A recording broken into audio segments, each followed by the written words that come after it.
पाकिस्तान की सिटी कराची से और इंडिया की सिटी दिल्ली से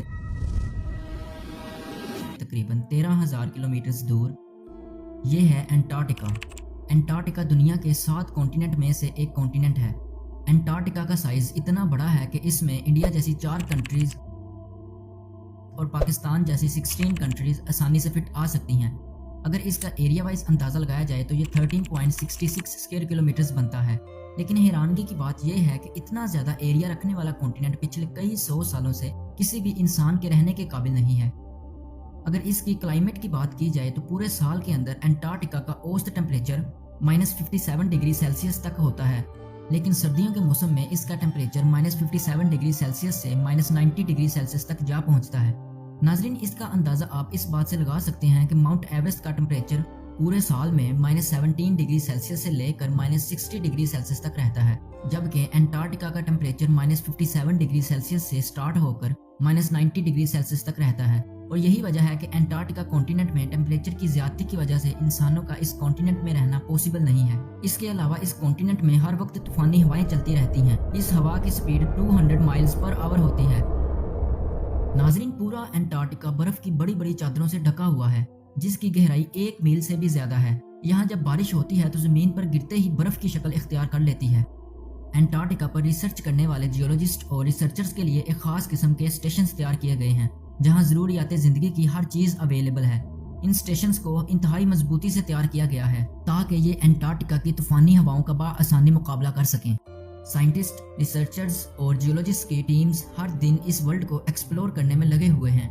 आज हमें इस दुनिया के बारे में जो भी मालूमात हासिल हुई हैं, इनका सारा क्रेडिट साइंटिस्ट और रिसर्चर्स को ही जाता है। नाजरीन, 2016 में एंटार्क्टिका की सैटेलाइट इमेज ने साइंसदानों के लिए रिसर्च का एक और बाब खोल दिया है। इस इमेज के मुताबिक एंटार्क्टिका की बर्फ में से एक पिरामिड को देखा गया है, जिसके बारे में कुछ रिसर्चर्स का ख्याल है कि ये इंसान का बनाया हुआ मैन मेड पिरामिड है। और रिसेंटली इस पिरामिड के बारे में कई रिपोर्ट सामने आई हैं। कहा जाता है कि ये बहुत बड़ा ग्रेट पिरामिड है जो 2 स्क्वायर किलोमीटर के एरिया तक फैला हुआ है। ये कई सालों से बर्फ के नीचे ढका हुआ था और जैसे ही ये बर्फ से आजाद हुआ तो इसने सबको हैरत में डाल दिया। एंटार्क्टिका में मौजूद पिरामिड की शेप बिल्कुल इजिप्ट में मौजूद पिरामिड की तरह है। यूं लगता है कि इन दोनों का आपस में कुछ ना कुछ कनेक्शन जरूर है। नाजरीन, अगर ये वाकई एक मैन मेड पिरामिड है तो ये कुदरती तौर पर कुछ सवालात को पैदा करता है। आखिर एंटार्क्टिका पर इतना बड़ा स्ट्रक्चर कैसे बनाया गया और ये कब और किन लोगों के जरिए मुमकिन हुआ? साइंटिस्ट की रिसर्च के मुताबिक एंटार्क्टिका कई मिलियन सालों से बर्फ की मोटी मोटी चादरों के नीचे दबा हुआ है और एक्सपर्ट्स के पास इस बात के एविडेंस भी मौजूद हैं कि एंटार्क्टिका कभी ग्रीन हुआ करता था और इसका टेम्परेचर इंसानों के रहने के काबिल था। तकरीबन 4000 बिफोर क्रिश्चियनिटी तक एंटार्क्टिका से पोलिनेशिया के लोगों की बड़ी तादाद में कहानियां मौजूद हैं। इससे ये मालूम हुआ कि एंटार्क्टिका में कभी इंसान बसा करते थे और इनकी कहानियों का जिक्र फ्रांस के एक्सपर्ट रॉबर्ट आर्गुट ने आउट ऑफ एंटार्क्टिका नामी एक बुक में किया है। एक्सपर्ट्स का ख्याल है कि इस पिरामिड का सिलसिला कहीं न कहीं पोलिनेशिया के लोगों से जरूर मिलता होगा, लेकिन इसके बारे में अभी कुछ कंफर्म नहीं कहा गया।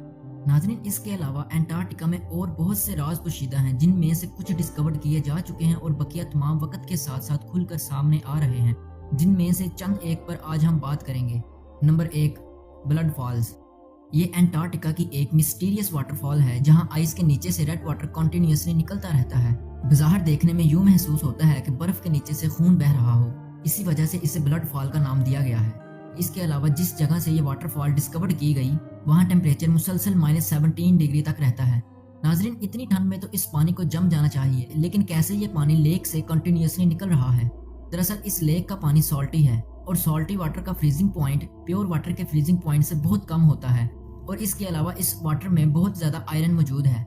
जैसे ही ये पानी जमीन से बाहर निकलता है तो आयरन हवा से टकराकर इस पानी को रेड कलर की शेप दे देता है, जिसकी वजह से ये ग्लेशियर रेड कलर की शक्ल इख्तियार कर लेता है।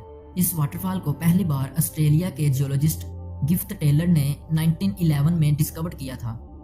नंबर 2, कई 100 साल पुराने पौधे। 2017 के स्टार्टिंग में जर्मनी के एक्सपर्ट जियोलॉजिस्ट की टीम ने एंटार्क्टिका के बर्फीले समंदर की रिसर्च के लिए एक बहुत खास किस्म की फर्श ड्रिल मशीन का इंतखाब किया, जो पहले कभी एंटार्क्टिका में यूज नहीं की गई थी।